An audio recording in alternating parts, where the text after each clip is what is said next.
SDM का काम होता है शांति व्यवस्था बनाए रखना, चाहे कितना भी बड़ा हो उसका काम होता है शांति व्यवस्था को बनाए रखना, कि बलवा ना हो। लेकिन जिस तरीके से एसडीएम ने गोली मारने के आदेश दिए और उस बच्चे के सीधे सर में गोली मारी गई, देखिए मानसिकता क्या है। जो पुलिस वाला है जिसने छत पे से गोली चलाई है और सीधा उसके सर में गोली मारी है उस बच्चे के, तो किस जाति का है वो। उसके अंदर जो वर्दी के अंदर उसने जो मतलब एक जाति की जो कुंठा होती है, जाटव जाति से कितनी नफरत करते हैं वो मतलब पुलिस वाला एक मतलब वर्दी पहनने के बावजूद। तो हमें उसकी भी इंक्वायरी चाहिए, उसे फांसी की सज़ा होनी चाहिए जिसने गोली चलाई है। और जो एसडीएम साहब पे तो सख्त कार्रवाई होनी चाहिए, उनको सीबीआई की जांच होनी चाहिए। और जितने भी पुलिस वालों ने लाठीचार्ज किया, गोलीबारी की है, एक आदमी और है जिसको दोनों पैरों में गोली लगी है। आपने वहाँ पे मतलब रामपुर को, उस गाँव को पूरा जलियांवाला बाग बना दिया। कुछ लोग कह रहे हैं कि उत्तर प्रदेश में जो हुआ है ये राम राज्य है, रामपुर में जो हुआ है ये राम राज्य की जो है शुरुआत हो गई है। अगर यही राम राज्य है तो हम राम राज्य का घोर विरोध करते हैं। ये राम राज्य नहीं है, ये जो जाटव समुदाय है, जो SC ST है, जो दलित है, समझ लीजिए उसके लिए ये विनाश राज है।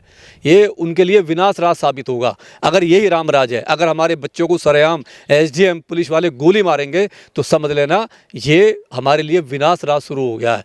क्योंकि जैसा हमने रामराज पढ़ा था कि रामराज में अगर कोई बच्चा इस मतलब उसके ना संस्कृत के श्लोक सुन लेता है तो उसके कान में शीशा पिलाकर डाल दिया जाता था और दलितों की बोली लगती थी रामराज में। अगर वही रामराज है तो हम इसकी घोर निंदा करते हैं और ऐसा रामराज हमें नहीं चाहिए। चाहे PM साहब हो, चाहे योगी साहब हो, ऐसा रामराज वो अपने पास रखें।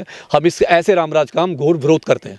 उत्तर प्रदेश के ही लखनऊ में यदि कोई ब्राह्मण तिवारी की मौत हो जाती है पुलिस की गोली से तो उसको 1 करोड़ रुपया मिलता है और एक सरकारी नौकरी मिलती है। लेकिन यहाँ रामपुर वाले मामले में अभी तक कैसी कोई घोषणा हुई नहीं है अभी तक पीड़ित परिवार के लिए।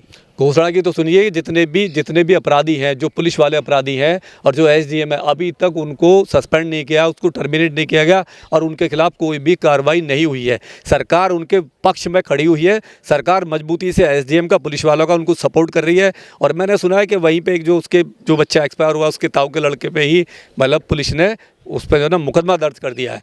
ये बहुत गलत है क्योंकि आप मारोगे भी, गोली भी चलाओगे, आप टांगे भी तोड़ोगे, आप लाठियाँ भी चलाओगे और जो मुकदमे भी हमारे बच्चों पर ही करोगे तो ये ठीक नहीं है। इलेक्शन आएगा, इलेक्शन में हमारे लोग आपको दिखाएंगे, आपकी औकात बताएंगे कि आपकी औकात क्या इस देश में। 10 लाख संगठन बताए जाते हैं बाबा साहब के नाम पर, कांसीराम जी के नाम पर, बहुजनों के नाम पर। आखिर वो पीड़ित परिवार की मदद के लिए आगे क्यों नहीं आ रहे हैं? आज वो हजारों विधायक हैं, बाबा साहब के संविधान की वजह से जो सदन में पहुंचे, 131 दलित सांसद भी हैं। आखिर वो किसके लिए काम कर रहे हैं? फिर यदि वो पीड़ित परिवार की जो है सहायता के लिए आगे नहीं आएंगे, उनको न्याय दिलाने के लिए आगे नहीं आएंगे रामपुर में वो। देखिए जितने भी पॉलिटिशियन हैं, जो SC कोटे से जो मंत्री बने हैं, जो MP बने हैं, जो MLA बने हैं, जो विधायक बने हैं, जो नगर मतलब चेयरमैन बने हैं, जो मेयर बने हैं, उन सब पे लानत है। वो सब गुलाम है, वो पार्टियों को गुलाम बन के उन्होंने आत्मा गिरमी रख दी है।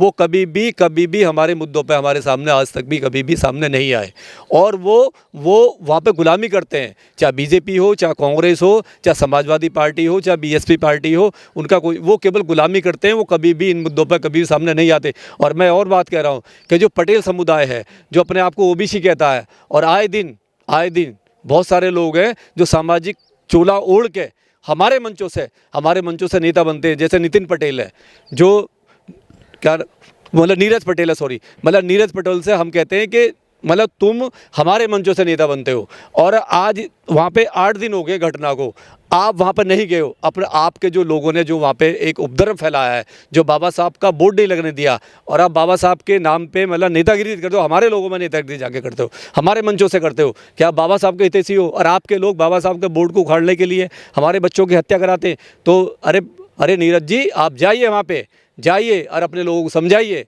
कि वो जो बाबा साहब हैं वो सबके हैं, वो तुम्हारे लिए करके गए। आपको रिजर्वेशन चाहिए तो OBC याद आता है, आपको कोटा याद आता है, आपको बाबा साहब याद आते हैं। और जब उसी अम्बेडकर का फोटो लगाने की बात आती है तो आप हमारे बच्चों पर मरवाते हो, आप FIR कराते हो और उसका विरोध करते हो। हम नीरज पटेल जैसे लोगों की घोर निंदा करते हैं। हमारे देश में आज़ादी से पहले एक घटना हुई थी जलियांवाला बाग, 13 अप्रैल 1919 में, जनरल डायर ने निहत्थे लोगों पे, जो निहत्थे लोग जो आज़ादी की एक मतलब सभा कर रहे थे अंग्रेज़ों से मतलब छुटकारा पाने की, और जनरल डायर ने निहत्थे लोगों पे गोलीबारी का आदेश दिया था और वहाँ पर नरसंहार हुआ, बहन बेटियों को मारा गया, हमारे आज़ादी के सिपाहियों को मारा गया। तो मुझे वो जो घटना है जो 27 फरवरी की शाम को 5:30-6 बजे जो घटना हुई रामपुर में जो सिलाई बड़ा जो गांव है उसमें जो घटना हुई, और जिस तरीके से वहाँ पे जो हमारे जाटव समाज है, मैं तो दलित समाज नहीं कहूँगा, केवल जो जाटव समाज था और जो ग्राम समाज की ज़मीन थी, और वो ज़मीन बिल्कुल मतलब उन्हीं की थी, वो हमारे जाटव भाइयों की ज़मीन है, वो सरकारी ज़मीन नहीं है, वो जाटव भाई की ज़मीन है। और जो वहाँ पे खत्ता था, पानी भरा रहता था, बदबू आती थी, उन्होंने अपने मेहनत से अपने पैसे से उसे पूरा मतलब भराव किया, उसको साफ़ सुथरा किया, और वहाँ पे उन्होंने पूरे गांव ने मिलके ये निर्णय लिया दलित समाज ने कि वहाँ पे बाबा साहब का फ़ोटो लगाएंगे, वहाँ पे मूर्ति लगाएंगे, वहाँ पे बोर्ड लगाएंगे। और जैसे ही उन्होंने बोर्ड लगाया तो वहाँ पे सो कॉल जो अपने आप को जो एक मतलब दबंग कहते हैं, एक गंगवार जो जाति होती है, वो तो ओबीसी में आते हैं, जो पटेल हैं, जो पटेल हैं, उन लोगों ने वहाँ पे पुलिस से एफआईआर कराई, पुलिस से मतलब कंप्लेन किया, और उस कंप्लेन के आधार पे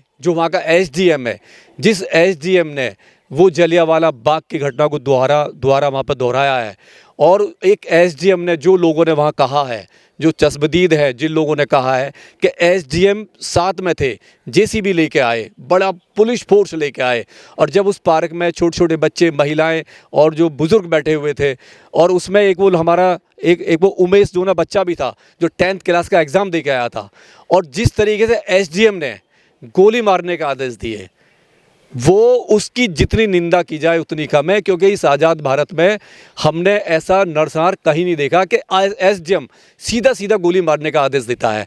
एसडीएम को अगर लग रहा था कि वहाँ बलवा हो सकता है तो एसडीएम लाठी चार्ज का आदेश दे सकता था।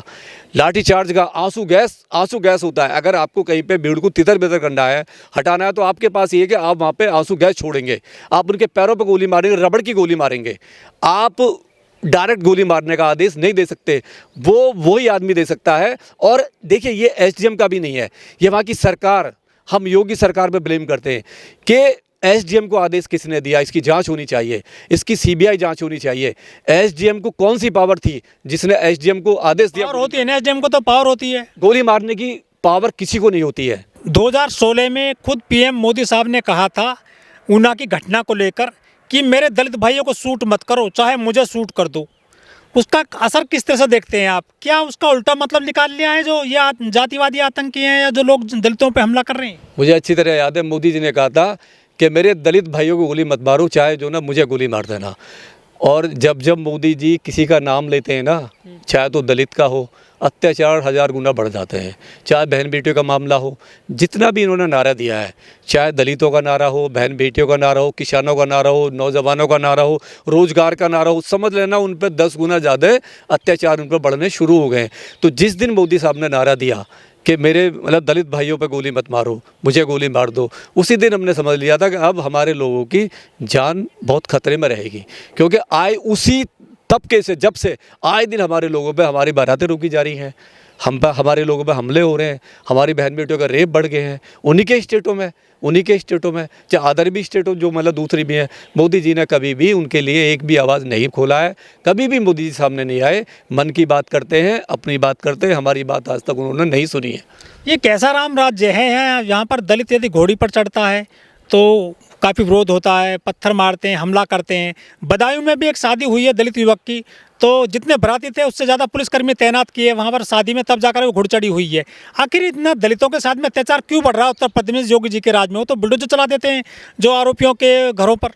देखिए बदायूं में भी जो हुआ है, जो विरोध करने वाला कौन था? ओबीसी था, यादवों ने उस जो वहाँ पे हुआ है, ठीक है, उसमें चंदौसी में यादवों ने बाकायदे पंपलेट छपवाए, वहाँ पर नारा दिया, ढोल बजवाया कि वाल्मीकि समाज की बारात हमारे यहाँ से बिल्कुल नहीं गुजरेगी। और वहाँ भीम आर्मी के लोग जाते हैं, जाटव समाज के लोग जाते हैं, वहाँ पे पंचायत करते हैं और वहाँ पुलिस में जाते हैं और एफआईआर कराते हैं। उसके बाद में पुलिस वहाँ पर सिक्योरिटी देती है, तब जाके उनकी बारात चढ़ती है। तो ये तो पूरे देश में हो रहा है, चाहे राजस्थान हो, मध्य प्रदेश हो, चाहे हरियाणा हो, अब तो यूपी में बहुत सारी जगह हुआ है कि वहाँ पर बारातें रोकी जा रही हैं। लेकिन ब्राह्मणों के साथ में कोई घटना होती है तो उनको सरकार की तरफ से मुआवजा दिया जाता है, सरकारी नौकरी दी जाती है।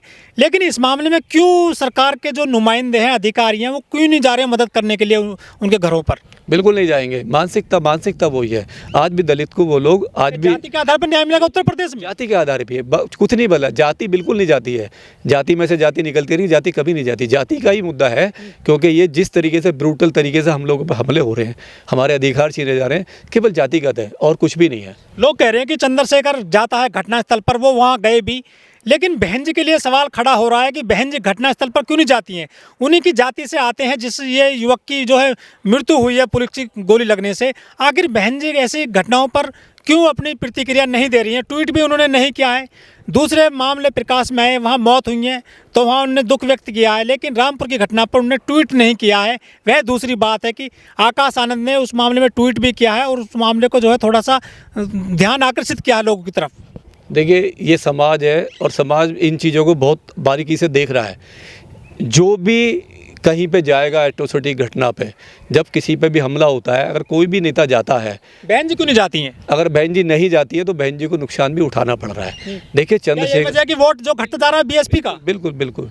देखिए चंद्रशेखर जहाँ जहाँ गया है वहाँ वहाँ बहन जी का मामला डाउन हो रहा है और चंद्रशेखर के फैन फॉलोइंग बढ़ती जा रही है।